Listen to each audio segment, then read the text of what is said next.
kind of makes me feel like it's a PR move more than anything, especially as it's come from Deontay Wilder. But we have to take it seriously. And, if there's 50, they want total control of the show and at a date and venue of their choice, again, not necessarily a deal breaker, but if this is serious, we really need to look at it. Proof of funds, a proper contract, see the terms and what they require from us, obviously, and then go from there. But it's a lot of money, and we really want to do the fight in the UK. We've built something incredible there, and all the basis of us doing the fight and our offer was to do it in the UK. But if there's substantial money elsewhere, we'll definitely look at it. But I don't know, it's a bit of a weird setup coming from Wilder, and obviously no disrespect to Deontay, but I don't believe he has that kind of money. So I want to know where it's coming from and who's paying it, and we can't just afford to accept a deal that doesn't exist. See, what the fuck are you talking about? He never asked for proof of funds or anything like that. See, the problem is that people are willing to believe anything and everything that Eddie Hearn says. And the shit is getting kind of out of hand lately because it's blatant. It's like you watching basketball and shit like that, and you see a flagrant ass foul, and the ref don't call it time and time and time again. See, this dude asked for proof of funds. And not only did he ask for proof of funds, he was talking about, like, I want to see where the money's coming from. I don't believe Wilder has that kind of money, and what's the other shit he said? He said that they prefer to have the fight in the UK and all that other bullshit. And Deontay Wilder wants to have total control over the fight.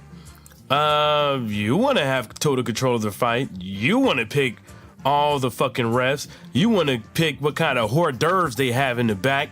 You want to pick everything for this fucking fight. And Wilder's team has no say whatsoever in any of this shit. And this new fucking interview with who he do it with? Let me take a pic. He did it with Sporting News. Yeah, never heard of him. But anyways, this dude, what people gotta understand is he is basically deflecting the whole fucking interview.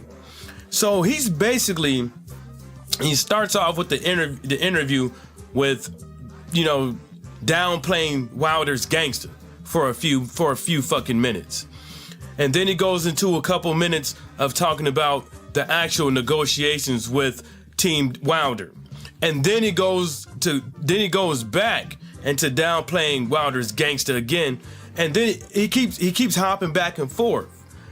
And this is like the fucking second or third, fourth, fifth, maybe the sixth interview that he has done talking about the negotiations with Deontay Wilder, which basically means he's telling me that he's trying to get out there in front of this whole contractual agreement between Wilder and Matchroom Boxing when it comes to the Wilder and Deontay Wilder fight. He's just trying to get out in front of this, and he's trying to come out on top. You know what I'm saying? He's going to come out on top, with this news shit and public opinion, out there in the UK.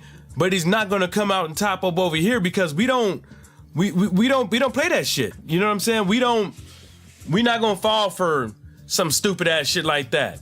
This shit has been happening for so long in boxing. Boxing fans should be disgusted at the antics of Matchroom Boxing employees. I don't know if any folks need to watch this interview. He still fails to give Wilder props, his just dues, for putting away Louis King Kong Ortiz. You know what I'm saying? He still refuses to do that to this day. But he gives Anthony Joshua credit for beating Klitschko.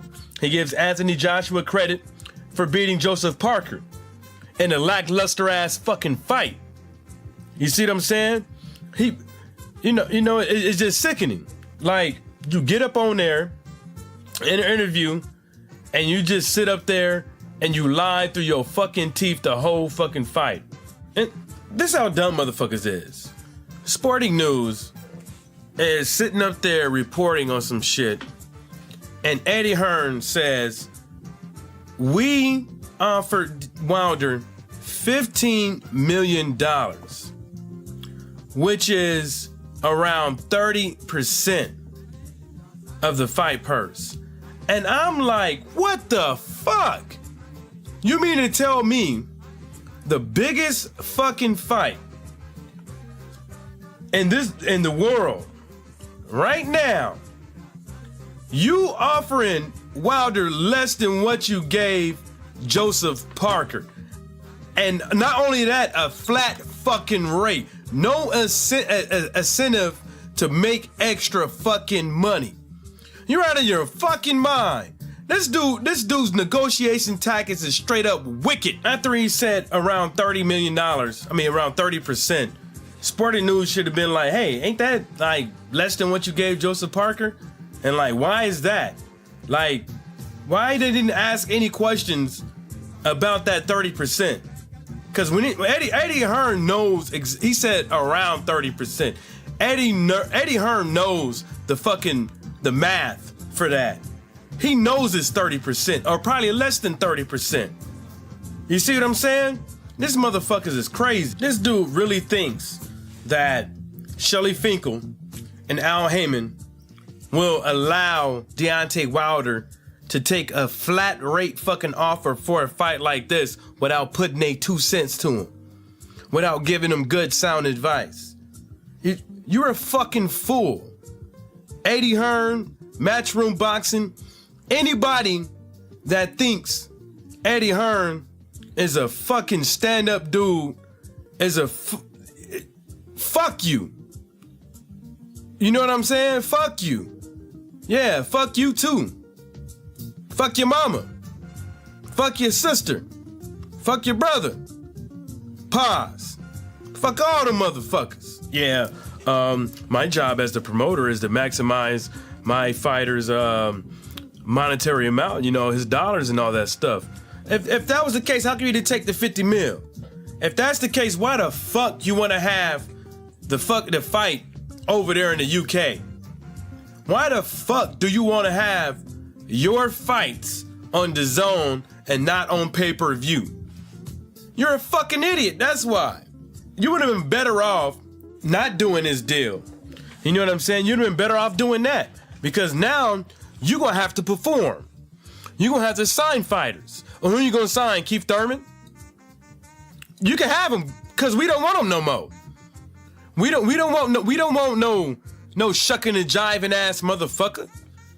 We don't want Keith Thurman no more. I wish him the best.